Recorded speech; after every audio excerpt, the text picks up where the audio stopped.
welcome to Module 4, which is the geometric correction module. So we're still in the pre-processing step of the digital image processing steps. So remember, just as a reminder, they are pre-processing, processing and analysis, post-processing, and presentation, so the 4 Ps. So as I was saying, this one looks at geometric correction. So one of the big things with geometric correction is merely the fact that our Earth is a round surface and we're taking images on a flat plane. So we have a lot of things that happen that, especially, or 3 dimensions anyways. We take 3 dimensions and we're putting it on a flat plane as well. So there's a lot of errors in that. There's like scale issues, there's translation issues, there's rotation issues, there's all kinds of stuff that can come into it. And so what we need to do is try to correct for them. So there are a few different ways of doing it. This first PowerPoint goes through kind of introduces 2 of them. This video itself, I'm just going to go through rectification and georeferencing, and then more of the details comes at a later date in this module.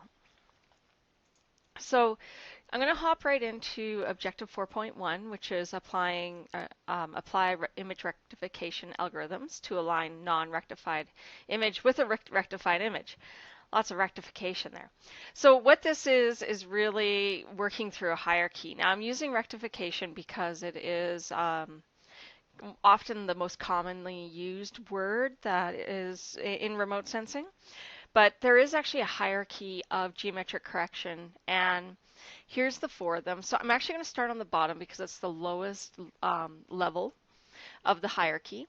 It was kind of the starting point. So we often hear about registering images, and if you hear about registering images, what that really means is that we're just going to translate and rotate and apply some general scale. And that's going to allow us to fit 2 images together so that you have one image on top of a bigger image. There are no coordinates that are associated with this other than merely just the pixel coordinates. And so it really, with registration, it's really simplistic. And so it works really well for a quick and easy job and just trying to give a quick generalization. If you need any accuracy though, especially in remote sensing, you probably want to move up a level. And that next level is rectification. So what rectification is really, it's a registration. So it applies translation rotations, and then it applies variable scales. So it's more localized. So you can say, oh, you know what, the center of the image is closer because of the round Earth. So therefore I'm going to apply this scale. And then on the outside of the image, I'm going to apply this scale. And I'm going to adjust in these ways. Then also, oh, there's a hill in the middle of my image. What am I going to do? Well, I have to adjust that locally as a scale adjustment or any other geometric correction to it. So that's rectification. So really it's the complex way of doing a registration. Then we move up the next level, and the next level is georeferencing. So this is where we're taking our rectification and we're applying coordinates on the Earth's surface. So I'm going to go through the georeferencing steps, even though I called it image rectification algorithm. It technically is rectification, but because we're going to be using an image that already has coordinates, it is technically a georeferencing. So as soon as you have any kind of real world coordinates, it's now georeferencing. The last level is orthorectification. Now, I will talk about the theory a little bit here, but other than that, I am not going to be getting into much more detail on orthorectification. That you're going to be doing a full-blown course on it, and that's in photogrammetry, so I'm not going to go too much into detail, but all that does is it takes the georeferencing and it takes out terrain effects. So the terrain causes all kinds of interesting things in remote sensing because you end up with like seeing one side of a mountain but not the other. And so therefore the mountain kind of changes, and then you have like overlapping errors, and there's all kinds of fun stuff that comes with it. I'll get into those later, but that's what orthorectification covers. So we won't actually do orthorectification with the satellite images, but you'll need to understand what is involved in it. But I'm not going to get too much into detail because you have a whole course on that. So moving to the next slide, here are the 5 steps in image rectification or image referencing. I've also seen the word georectification for georeferencing. Basically the same thing again. It just depends on who you talk to. So much terminology that's all the same in remote sensing. So the 5 steps, the first one is find ground control points. Now, each of these I'm going to be going into more detail, so I'm just quickly introducing them. So the find ground control points is really setting up where is my image located in terms of either the other image or the Earth's surface. Then we have to apply the transformation equation. This transformation equation is taking identified ground control points in both images or in the image and on the ground and determining, okay, how much do I have to move each individual ground control point in order to like shift the entire image. So that's the transformation equation. Then we need to check the RMSE, which we'll get into that detail, making sure that we're reducing the amount of error that is found in the transformation equation. And then we're going to resample the image, and I'll get into that term, and then we evaluate. And I'll talk about what's involved in evaluation. So let's start with step 1, and this first one is find the ground control points. This is really the starting point of any image rectification. It doesn't matter, or even registration. Like you've got to find what's in common. That's all it's really saying, and we just make it into points.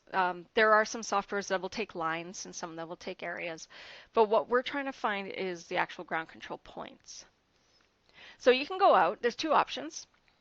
You can do GPS, go out and collect the data over top of a point that you can actually see in your image. Same as surveying, you can tie that in with the ground.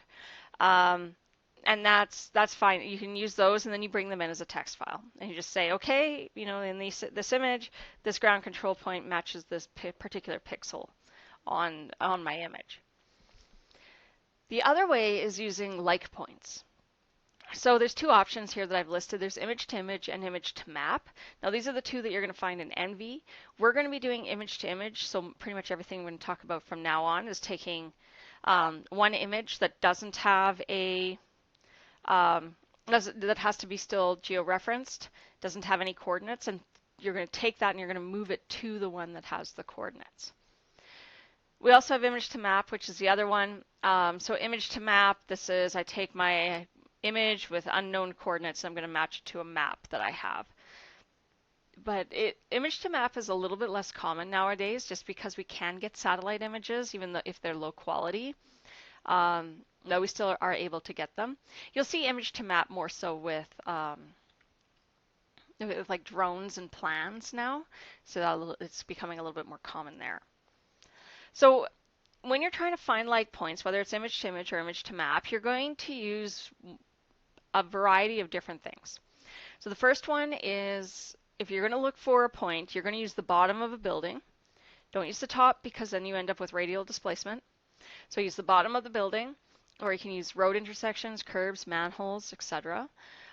These are all man-made items. They're the easiest to work with because they're very easy and very distinguishable. Humans like working in patterns, so that can be seen there. The second list that I have here is looking at distinct mountain peaks, the drain fill of a lake, the bottom of trees, etc. That you can find forks in the river. There's all different kinds. This is natural ones. So if you're working in a natural area where you have your remote sensing or remotely sensed image, you're going to use these as your points. Again, they may not be very distinguishable. There tends to be a higher error with natural ground control points than there is with man-made ground control points. So once you've found the points that are alike and you have points in both images, we're going to talk about what kinds of points these are, besides being natural and man-made. So in ENVI, we actually have 2 kind of varieties of points. The first one is seed points. So what a seed point is it actually helps run an automation to find more points. So you go on there and you place points on the image. You're going to say, okay, I'm going to place all these points on this image. Then it's going to build the algorithm off of that. So with remote sensing, the minimum value is 15 for everything. The reason we use 15 is because it covers an entire image. It covers the complexities of the land. So you'll see in some softwares they'll be like, oh yeah, just use 4. No, don't just use 4. There's no redundancy. You remove the degrees of freedom. There's so much that you're doing if you have a minimum of 4. So what you really want is a minimum of 15, and this allows for the image to actually change in a way that, like in rubber sheet, properly. So you place these seed points anyways. These are like the algorithm starting. Then you press next, and then you're going to go into tie points. Well, the tie points are automatically generated. So it says, oh, I looked at the seed points, and I'm now going to tie them together, and I'm going to see if I can find more identifiable points. So the computer does this for you, and then you're going to, like as we go along, it will, you'll be able to develop from there, but this is where you get to that. So if you say go, at the very first, and you say, okay, I put my seed points in, and now I'm looking at my tie points, then you don't have 15 points, you're going to go back to your seed points. My suggestion with seed points is always start in the middle of the image and work your way out. Don't start on the edge of the image. Then you have a higher likelihood that the tie points you'll have more tie points than the other. So that's tie points, minimum of 15 of those, and that needs to be in the end as well, and I'll get to that. The other thing you have to keep in mind is network. So when you create a network, you need to have good geometry. So I want you to look at these 3 drawings that I have here. So we have this first one where all of my points are put into a corner. It's like, oh, that's the area I want to work in, so I'm going to georeference that. Well, the rest of the image is still attached. So if your seed points are all like piled up in one corner, it's going to cause a lot of problems over on this empty side. Then we also have the ones where somebody puts something in a line. So you put it in a line, well, what happens? Now these corners have nothing holding them on. So they're going to really rock back and forth. And then the last one is where you have points all over the entire image. And all these points, every single one of these points is going to keep it stable. You can see that you can make close to equilateral triangles in between each of them. And so it makes it very clear and that there's a good strong geometry. There's no triangles here, and these triangles are so small that over in this corner there's nothing to even hold it in place. So we really want this one. If it helps, imagine this being like a bar stool. So which of these 3, if all of these X's were to be your the legs of the chair, which one would you likely sit on? And that would be this last one, right? Otherwise, this one, you sit on the edge with no legs, it's just going to tip and you'll fall right over, and you're not going to be sitting there much longer. This one, it's going to be like riding a saddle, because you have to like straddle it in order to be stable, right? So, and it won't even really be stable. It's only going to be stable in one direction. So that is that's the important points here. Now the other thing too is that there must be a good distribution of the 15 points in what we call a slave image. I'll get to this in a minute. But the the image that you're trying to georeference, that is the one that you want the good distribution. If the master image doesn't have, sorry, there we go, and I've already switched into the terminology. The image that's already georeferenced, if it has a good geometry, it doesn't matter because it's not doing any of the work. This one's the one that's changing. You want to like use constraints and hold it in place for the non-georeferenced image to correctly change over time. So that's finding ground control points. So 15 of them and good geometry. Those are important. So now we get into applying the transformation equation. Here's where the actual terminology that I was just speaking about comes up. So there are 3 ways to refer to the georeferenced image. The first one is what I was saying before, a master image. So there's the term master image, there is a reference image, or there's a base image. All 3 of those mean the exact same thing. It just depends on what your background is. And then there's warp image or slave image, and that's the one that needs to be georeferenced. That's the one you're working on. So if you are working with in GIS or you're working in visible light as well, they tend to use the base reference and warp terms more often. The people in microwaves tend to use master slave a lot more. It helps you remember the master sits in the chair and does nothing while the slave has to do all the work. So if that helps you remember the terminology better, I'll take all of those terms if you're using them in your assignment or an exam or whatever. I just tend to use master and slave because those are the ones that I'm most familiar with. Then we have the term rubber sheeting. So what this is that I'm taking, if you can envision a piece of wood being the master slave, the master image, it has a whole bunch of nails. Then you have a piece of rubber, and the rubber has the same points identified on it. Now you have to stretch this rubber and bend this rubber to be able to match those nails with the crosses on the rubber. So that, as you do that, this is now matching that slave to the master. So this is a term that I'm going to use a lot because it looks exactly like that. It's like taking a piece of rubber and stretching and bending it all over the place so that it matches those points.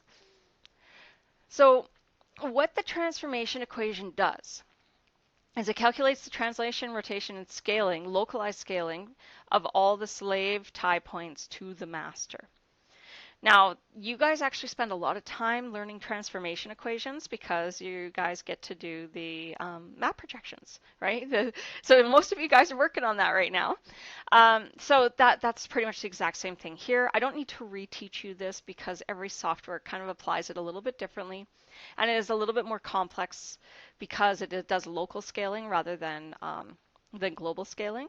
So yeah, that makes a difference too. And when I say local, I mean small parts of it. When I say global, it means the whole, the transformation equation gets applied to the whole image itself. So, or the scale does, not the equation.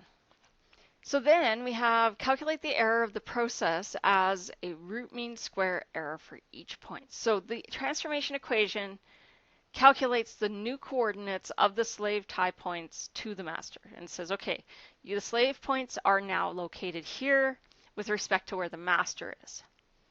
Then the RMSE is calculated. So when I say original down here, that is your master, X is your new. So, and the same with Y. So we do X and Y. So and this is all the slave points with the master points. N is the number of points in total. So there should be a sum here. I just realized that. It's hard to sum something if you don't have a sum. There should be a sum like right before this X new, and it should sum the whole top part here. So that is that's the transformation equation. You won't be doing any like mathematics with the transformation equation because you guys do take this all in, take it all in map projections. So that you'll be accommodating for it there. Then we have reduce the RMSE. This is the third step in georeferencing. So what we're trying to do here is we look at the RMSE. So when you come into Envy, you run the transformation equation and it gives you a table. And in that table, one of the columns is going to say RMSE. And that RMSE is calculated for every single point that's there. So we actually go back to this, that's why it doesn't have a sum, is because it's taking the error for each individual point and it takes the sum of all of this to get the total, or the average, I guess, and not the sum. So the RMSE is in descending order. And so that's how I suggest doing it anyways. When you first open it up, it's just going to be all over the place. So you'd click on the column and then you would say sort descending. What that does is that it takes all of the points and it sorts it based on the highest RMSE first. Once you have that high RMSE value at the top, you can start deleting one by one. Now this deletes your ground control points. Now, and this is something to be very careful of as you go through. So the accuracy for a sample or for an image is 1/10 of a pixel. So if you have a 30-meter pixel, you're looking for a 3-meter RMSE value. So if you see that it's 3 or above 3, if you see that your RMSE is above 3, and this is the total RMSE. So this is where things get really confusing. So you have total RMSE and you have point RMSE. In your RMSE column, you're going to see each individual point RMSE. What you are watching is the total RMSE. All right? So keep deleting each point as you go, and you're going to see the RMSE decline. And you should anyways, because you're removing the big errors. So as you see the RMSE go down as you're deleting points, eventually it's going to hit close to 3 in this case. It's going to be different for what we do in the lab. Once just as it passes and goes below 3, that's when you stop deleting. You're not allowed to delete anymore. Okay. So there's a couple of tricky things with the RMSE. First of all, you need a minimum of 15 points. So if you've run the transformation equation and you've reduced the number of points, and you find out that, hey, I got the RMSE to be below 3, but now I have 10 points, then you have to go back and put in new points, and that's going to increase your RMSE again. So this is a very tedious process, and yes, it is what we do in industry, because sometimes that's just the way life is. It's just not fair. So, excuse me. So, but I want you to stop as soon as it goes below 3. You could probably delete a ton. You might be like, you know what, I have 150 points, and I'm just below 3. Or just below the required accuracy. I can delete more. No, don't do that. Don't remove them. The reason why is because now you're removing all that extra degrees of freedom, all that extra bit of redundancy that's in the image, and it actually declines the visual quality later. So the more points you have, the better for visual accuracy. Not so much numerical, but for visual. So it's really important. So you're always watching the total RMSE, not the column. So once you have a minimum of 15 points and you have got just past that accuracy value, just below it, then you're going to resample. Now, I'm not going to spend a lot of time talking about resampling here. The reason being that I'm going to be talking about that in an entire another objective. But here, the whole idea of resampling the image is to get the pixels square again on the slave. So the slave is all bent up and pushed around and everything. Now we need to make it square. We need to, so that we can actually show it onto the screen, because the screen needs to know how to display it, and the screen is based on pixels. So it has to be square. So that's what we'll be doing. I'll be discussing this one in more detail in a future objective. So we'll come back to that. But all it is just really taking my image, my slave image that's all messed up now, and making the pixels square again. So the last one is to evaluate your result. And this is really the most important step. Every georeferencing procedure in remote sensing has to have 2 parts to its evaluation. You have to have the visual evaluation and you have to have the numerical evaluation. You can get an RMSE of 0, but it is exploding at the corners. So you really have to look at it. My suggestion is to open up your master and then put the new slave on top that you've just georeferenced, and then apply a transparency or apply portals in certain areas, which portals are allow you to see through the slave, and you can put the slave on and off and stuff. There's all different kinds of ways of doing this. But the transparency is the easiest. So just kind of slide the transparency back and forth and take a look at it. If it looks like it's good, then great. You should see some shifts in the ground because we're not doing the terrain. We're not removing the terrain displacement. So and terrain distortion. So because of that, you're going to see things like hills. They're going to shift on you as you look at the transparency changing. So you will see some error. If it's a minor error, okay, this is definitely due to terrain distortion, then you can kind of ignore it. If it is something ridiculous, like the entire road is going off in the wrong direction, then you've got to fix that one. But the visual evaluation is really important because you don't want to hand a client a map that is based off a remote sensing image that sure the RMSE was great, but visually it did not match. So there's that necessity of evaluating the visual side. Numbers are great, but they don't tell the whole story. So make sure you check it. So for the last part of this, to finish this up, like to summarize this, so the 5 steps are find your GCPs, apply the transformation equation, reduce your RMSEs, resample the image, and then evaluate the result. So that's the 5 steps. You need to know them. And so I'm just going to do Objective 4.2 at the end of this, and then I will move on to Objective 4.3 in another video. So 4.2 is looking at the difference between image coordinates and georectified coordinates. So this is what we're dealing with.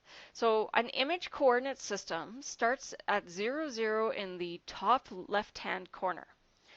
We have x that goes along the x, and it actually, so it runs along horizontally, and y runs downwards in the vertical. So the positive values go to the right, and the positive values for y go down. The reason we do that is because it reads like a computer. A computer starts at the top and reads across and down. We also do this because it works well for reading, because you start in the top left-hand corner and read back and forth. So that's why the image coordinates are like this. So they're relatively simple based on based on each individual pixel. We take it from the top left-hand corner, and that's how we count the pixel. We don't count from the center. So that's another weird thing about it. So if you're working with image coordinates, it's always at the top left-hand corner. So I gave an example here of 2 other kinds of world coordinates. So we have the UTM coordinate system, and we have the LCC coordinate system. We talked about these in Maps 204.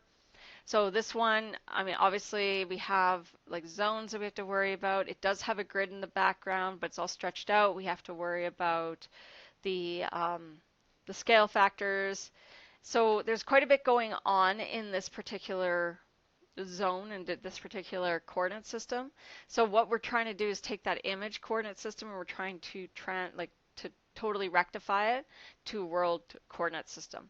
So you can imagine the rotation and all the fun math that goes from 0, 0 to like trying to identify 500,000 0, and then adjusting those pixels otherwise.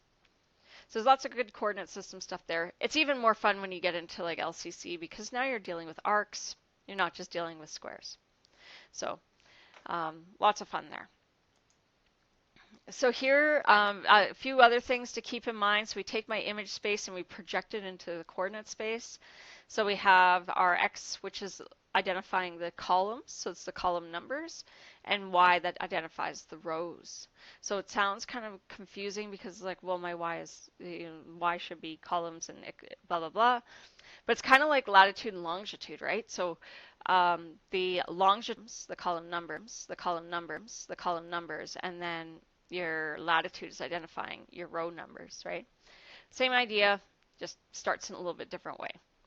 So we take that, and then we're going to try to project that into world coordinates, and usually that origin is somewhere else in the world. So we also have the issue of scale, so we have to apply that. A very simple linear equation up here, you can see that with the coefficients. It's showing rotations and so forth. So you're certainly welcome to dive more into this, but you'll be spending a lot more time working with world coordinate systems, working with local coordinate systems. All image coordinate systems are as a local coordinate system, and so you'll get a chance to deal with that in map projections. So I'll get into Objective 4.3 in the next video, and that's how everything kind of ties together in georectification.